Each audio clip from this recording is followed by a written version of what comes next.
Il n'y a pas de movies sans festival et pas de festival sans Hervé pour nous en parler. Ben oui, Movies se rend bientôt au Festival international du court-métrage de Clermont-Ferrand. C'est un peu compliqué à dire. Même je dirais interplanétaire peut-être. Non, on le nomme maintenant le court Clermont. Pour faire bref, rendez-vous mondial des aficionados du genre, ça mec. N'hésitons pas. Il existe plusieurs rassemblements dédiés à ce format qui est un monde en soi dans le paysage cinématographique, même si diffusé marginalement en salle. Je regrette moi le temps où les cinémas proposaient un court-métrage en première partie du long, mais monde très actif via Internet, la télé, les plateformes et les festivals donc. Et bien sûr, rampe de lancement pour des cinéastes émergents voulant se faire connaître avant de réaliser des formats plus longs. Le rendez-vous de Clermont, après des débuts confidentiels dans les années 80, a petit à petit fédéré et gagné en notoriété tant au niveau international que pour la population locale, devenant un marqueur culturel de la ville. Incontournable, malgré les coupes budgétaires récentes imposées par le président de région, qui trouve sans doute ce Raoult un peu dissident et pas assez bougna à ses yeux. Pour donner une idée de l'ampleur de la chose, quelques chiffres sur cette prochaine édition. 346 films sont programmés, la plupart inédits, et j'ai vu qu'à peu près 20 fois plus sont postulés pour être sélectionnés. Fiction, documentaire, animation, répartis dans une quinzaine de sections. J'en cite quelques-unes. La convoitée compétition internationale, compétition française, qu'est-ce qu'il y a encore, enfants, focus sur les cours d'Asie, films primés, films de patrimoine, polar, etc. Plus une section VR pour réalité virtuelle, où on enfile un casque pour des moments immersifs, voire interactifs. C'est la section sur laquelle je jette mon dévolu en premier, car c'est la seule où on peut réserver. Problème pour les autres sections, et revers du succès, on fait la queue, accrédité ou pas, pour parfois se faire refuser l'entrée parce que la séance est complète.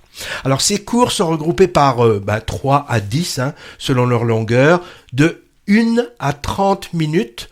Au-delà, ce sont des moyens métrages et en deçà des nanométrages qui n'ont pas leur place ici. Ce qui donne 60 programmes en tout, diffusés dans 10 lieux, une dizaine de lieux, dont la Maison de la Culture et sa salle de 1400 places. Et puis aussi, quelques cinémas participent à l'opération.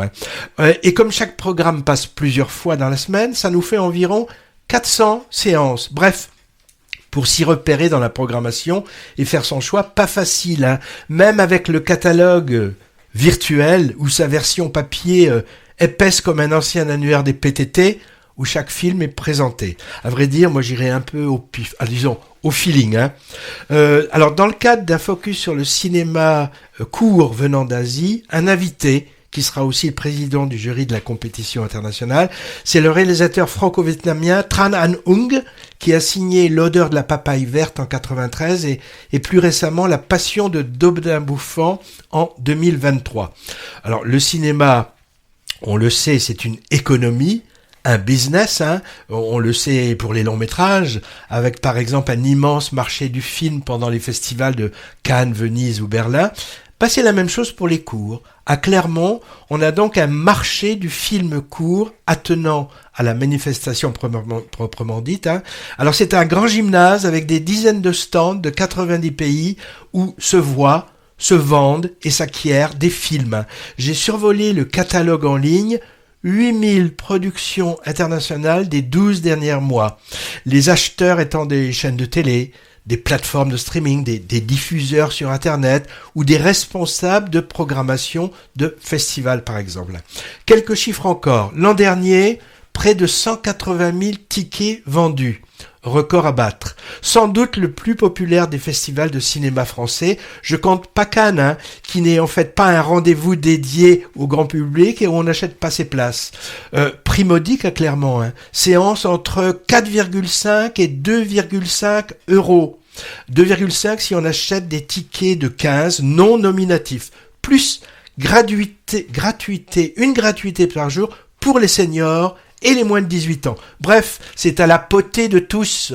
la potée auvergnate, bien sûr. Oui, non, mais là, on reconnaît bien ton humour. Alors, pour avoir une idée de la grosse machine qu'est ce rassemblement, festival plus marché, c'est 3600 professionnels accrédités issus du monde entier. Alors, certaines ne viennent pas sur place, et visionnent ou font des affaires en ligne.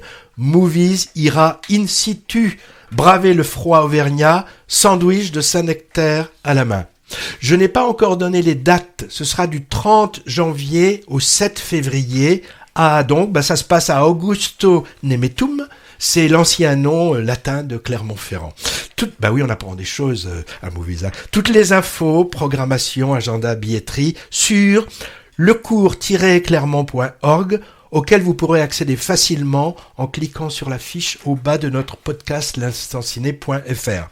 Je mentionne au passage un autre festival imminent et à peu près aux mêmes dates, celui de Gérard Maire dans les Vosges, spécialisé dans le cinéma horrifique du 27 janvier au 1er février. Et en bonus de cette présentation, je resignale d'autres rendez-vous qui se déroulent au moment où je parle. D'abord le festival Premier Plan d'Angers, consacré au cinéma européen, il bat son plein jusqu'au 25 janvier. Et on peut aussi voir ou revoir de bons ou de moins bons films de 2025 dans le réseau UGC qui propose 20 de ce qu'il appelle ses incontournables de 2025, ou dans le cadre du festival Télérama qui en diffuse 16 dans les salles indépendantes Art et Essai partout en France. On en a parlé plus en détail dans notre rubrique festival la dernière fois. Voir leur site internet pour salles et horreurs. J'aimerais quand même rappeler les films que l'on peut voir, parce qu'on les a quasiment tous aimés, en tout cas on en a parlé. Moi, j'aurais plaisir à revoir Mémoire d'un escargot, L'agent secret, Une bataille après l'autre, Nouvelle vague, Sirat, Black Dog, qui est pour moi le meilleur film que j'ai pu voir l'an dernier, The Brutalist, un film français, L'inconnu de la Grande Arche, et le film iranien, Un simple accident. Et aussi, ça permet d'avoir des avant-premières pour les films comme Le gâteau du président, À pied d'œuvre de Donzelli, très très beau film. Bézanville, on vient d'en parler, et aussi un film qui sortira bientôt, alors je sais plus si on dit Erskine ou Erskine, que j'ai vu, un film assez fort. Alors c'est repris, c'est en ce moment et jusqu'au 27 janvier pour les deux dispositifs.